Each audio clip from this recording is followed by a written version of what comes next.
जैसी करनी वैसी भरनी। दिल्ली के एक छोटे से शहर में कैलाश अपनी पत्नी सुनीता और अपने बेटे राम के साथ एक भाड़े के मकान में रहता था। कैलाश बहुत गरीब था और ज्यादा पढ़ा लिखा भी नहीं था और ना ही उसकी बीवी सुनीता कुछ खास पढ़ी लिखी थी। दोनों रोड पर ही छोटा सा फ्रूट का स्टॉल लगाकर अपना घर चलाते थे।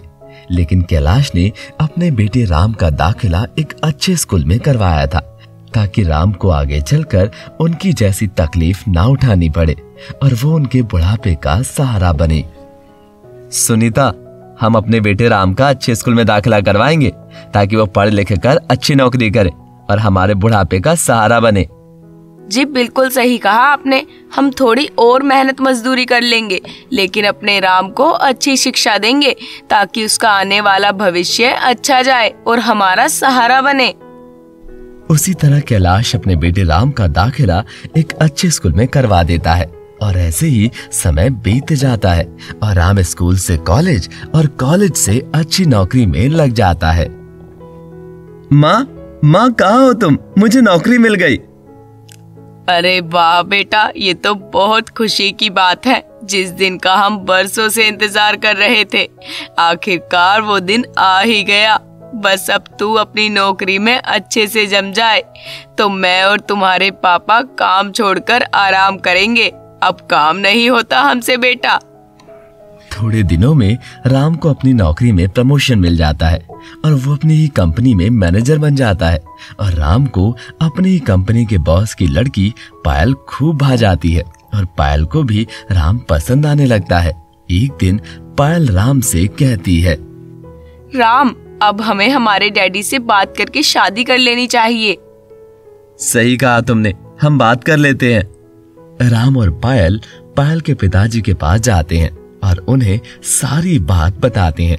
तभी पायल के पिताजी, जो राम के बॉस हैं, वो कहते हैं, अरे वाह, ये तो बहुत अच्छी बात है पायल। राम अच्छा लड़का है और तुम्हारे लायक भी है।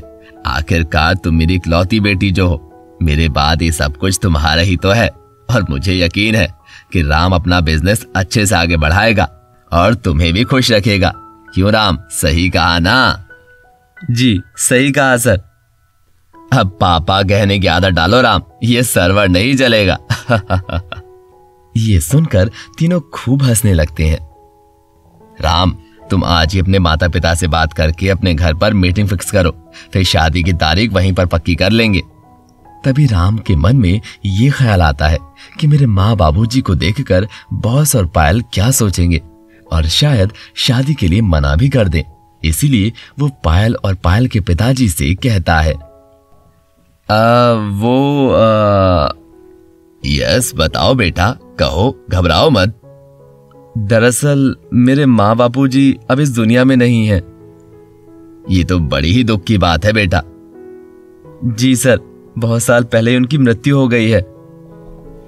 ये कहकर राम वहां से निकल जाता है और पायल की आंखों में भी आंसू आ जाते हैं और पायल के पिताजी राम की और पायल की शादी फिक्स कर देते हैं। शाम को राम जब घर आता है तो अपने माँ और पिताजी से कहता है, माँ, पिताजी, मुझे आप दोनों से एक बात कहनी थी। क्या बात है बेटा, बोलो। माँ, मुझे एक लड़की पसंद आ गई है जो मेरी ही कंपनी के बॉस की लड़की है, पायल, और मैं उससे शादी करना चाहता हूँ। अरे वाह बेटा, ये तो बहुत खुशी की बात है। तुम एक काम करो, उस लड़की के माता पिता को यहाँ अपने घर बुलवा लो, हम मिलकर उनसे बात कर लेंगे। दरअसल माँ। क्या बात है बेटा, खुलकर बताओ। दरअसल माँ, वो बहुत पढ़े लिखे और अमीर लोग हैं। माँ, अगर मैं उन्हें यहाँ बुलाऊंगा तो वो अपना घर देखकर और आप लोगों से मिलकर तुरंत शादी के लिए मना कर देंगे। ये सुनकर कैलाश और सुनीता को बहुत बुरा लगता है, लेकिन फिर भी वो अपने बच्चे की खुशी के लिए अपना गम छुपा लेते हैं। तो बेटा तुम ही बताओ क्या करना है, तुम जो कहोगे हमें मंजूर है। दरअसल माँ, मैंने उन्हें ये बताया है कि मेरे माँ पिता अब इस दुनिया में नहीं रहे। ये सुनकर सुनीता और कैलाश की मानो जैसे सांस ही रुक गई हो, उनके पैरों तले जमीन खिसक गई। लेकिन बेटा ऐसा झूठ बोलने की क्या जरूरत थी? तुमने उन्हें सीधा सीधा क्यों नहीं बताया? दरअसल माँ, मैं नहीं चाहता था कि वो लोग आपसे मिले और मेरा मजाक उड़ाएं और शादी के लिए मना कर दे। मैं उस लड़की से बहुत प्यार करता हूँ और उसे बहुत ज्यादा पसंद करता हूँ माँ, और मैं शादी के बाद भी उसके घर में ही उसके साथ ही रहूंगा। बस कुछ दिनों की ही बात है माँ, फिर मैं मौका देखकर उन्हें सारी बातें सच सच बता दूंगा। ठीक है बेटा, तुम्हारी खुशी में ही हमारी खुशी है। अगर तुमने ये बोल ही दिया है तो हम कभी भी तुम्हारे और तुम्हारी जिंदगी के बीच में नहीं आएंगे। और जब तुम वहाँ अपने ससुराल में जाके रहोगे तो फिर हम भी यहाँ क्या करेंगे रहकर। बस एक हमारा छोटा सा काम कर दो, हमारा दाखिला किसी अच्छे से वृद्धा आश्रम में करवा दो। हमारी बाकी की जिंदगी वहीं कट जाएगी। राम अपने माता पिता का दाखिला वृद्धा आश्रम में करवा देता है और राम की और पायल की धूमधाम से शादी हो जाती है। थोड़े दिनों के बाद पायल के पिता को हार्ट अटैक आ जाता है और उनकी मृत्यु हो जाती है। और उसके 1 साल बाद ही पायल और राम को एक बेटा होता है जिसका नाम वो लोग शिव रखते हैं। वो धीरे धीरे बड़ा होने लगता है। पायल, हम हमारे बेटे शिव का दाखिला एक अच्छे और बड़े स्कूल में करवाएंगे और फिर उसे दूसरे शहर पढ़ने के लिए भेजेंगे। जी बिल्कुल सही कहा आपने, ताकि वो बड़ा होकर हमारा सारा बिजनेस संभाल सके। अब शिव बड़ा हो गया था और पढ़कर वापस इंडिया अपने देश में आ गया था। शिव अपने दोस्तों से मिलने जाता है। अरे शिव, कैसा है और कब इंडिया वापस आया? बस कल ही इंडिया आया हूँ। शिव, परसों मेरा जन्मदिन है और मैंने ये सोचा है कि मैं अपने जन्मदिन पर वृद्धाश्रम में खाना खिलाने जाऊं। मैंने सुना है कि जन्मदिन पर अच्छा काम करने से घर में बरकत रहती है, तो क्या तुम मेरे साथ चलोगे? अरे ये भी कोई पूछने की बात है, जरूर मैं तुम्हारे साथ चलूंगा। भला ये काम के लिए भी कोई मना कर सकता है क्या? शिव और शिव का दोस्त उसी वृद्धाश्रम में जाते हैं जहाँ पर उसके दादा दादी रहते थे और वहाँ खाना बांटते हैं। और जब शिव खाना बांटने अपने दादा दादी के पास पहुँचता है तभी उसकी नजर दादा के पास पड़ी फोटो पर जाती है जो शिव के पिता यानी राम की थी। अरे अंकल, आपके पास ये फोटो किसकी है? ये फोटो मेरे बेटे की है बेटा। ये सुनकर शिव को बहुत रोना आता है और तुरंत ही अपने दादा दादी के पैर पड़ता है और कहता है, दादा दादी आप यहाँ कैसे? मुझे सब सच सच बताना, आपको मेरी कसम है। शिव के लाख कहने पर कैलाश शिव को सारी बातें बता देता है। दादाजी बस, अभी आपको जितना सहना था सह लिया। अब आप यहाँ पर और ज्यादा दिन नहीं रहोगे, बस कुछ दिन और। मैं भी अपने पिताजी को सबक सिखाना चाहता हूँ ताकि उनको भी पता चले। शिव घर आ जाता है और अपनी माँ पायल से सारी बातें बता देता है। तब पायल को भी बहुत बुरा लगता है और दोनों माँ बेटे राम को सबक सिखाने की ठान लेते हैं। जी सुनते हो, मैं ये कहती हूँ कि अब हमारा शिव बड़ा हो चुका है और समझदार भी। क्यों ना सारा बिजनेस अब हम इसके ही नाम कर दें, फिर हम दोनों आराम से रहें और घूमें। ये अच्छा सुझाव है पायल। मैं भी कई दिनों से ही सोच रहा था कि एक लंबी छुट्टी ले लूं। मैं आज ही वकील से सारे पेपर्स बनवा लेता हूँ और सारा बिजनेस और सब कुछ शिव के नाम कर देता हूँ और फिर हम अपनी जिम्मेदारियों से मुक्त हो जाएंगे। राम अपना सब कुछ अपने बेटे शिव के नाम कर देता है। 2 दिन बाद शिव अपने पापा राम से कहता है, पापा मुझे आपसे एक बात करनी है। हाँ बोलो बेटा। पापा, मैंने एक लड़की से शादी कर ली है क्योंकि हम एक दूसरे को बहुत पसंद करते थे और उसके पिताजी शादी के खिलाफ थे। लेकिन बेटा, अगर तुम मुझसे बोलते तो मैं तुम्हारी शादी उससे करवा देता, उसके पिताजी से बात करके। पापा, उसके पिताजी एक बहुत बड़े आदमी है और वो हमारी शादी कभी नहीं करवाते, इसलिए मुझे ये कदम उठाना पड़ा और उससे शादी करनी पड़ी। दरअसल शिव जिस लड़की के बारे में बात कर रहा था वो तो उसकी मम्मी पायल की एक फ्रेंड की बेटी थी जिसका नाम पिंकी था, जो उसके पापा को सबक सिखाने के लिए उनकी मदद कर रही थी। ठीक है बेटा, अगर तुमने शादी कर ली है तो उस लड़की को घर ले आओ।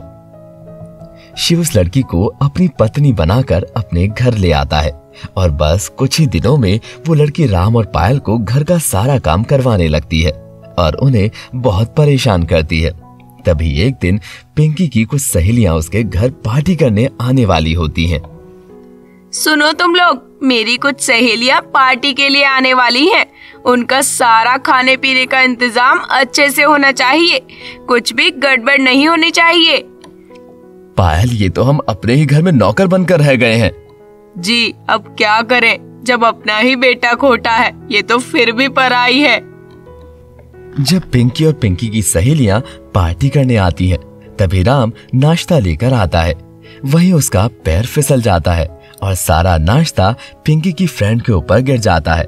और तभी पिंकी को उन पर बहुत गुस्सा आता है और वो कहती है, ये क्या किया तुमने? सारी पार्टी का मजा बिगाड़ दिया।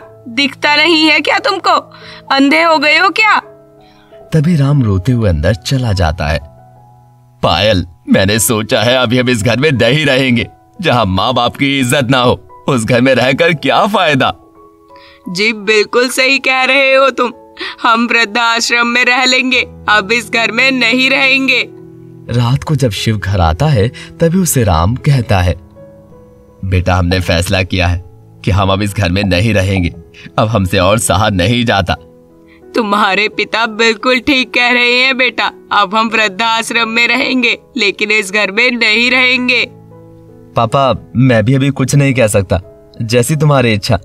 यहाँ थोड़ी दूर ही एक वृद्धाश्रम है, मैं वहाँ तुम्हारा दाखिला करवा देता हूँ। तुम और माँ वहाँ चले जाना।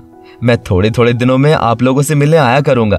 तभी राम को अपने माँ और पापा की बहुत याद आती है और वो मन ही मन कहता है, मुझे माफ कर दो पापा।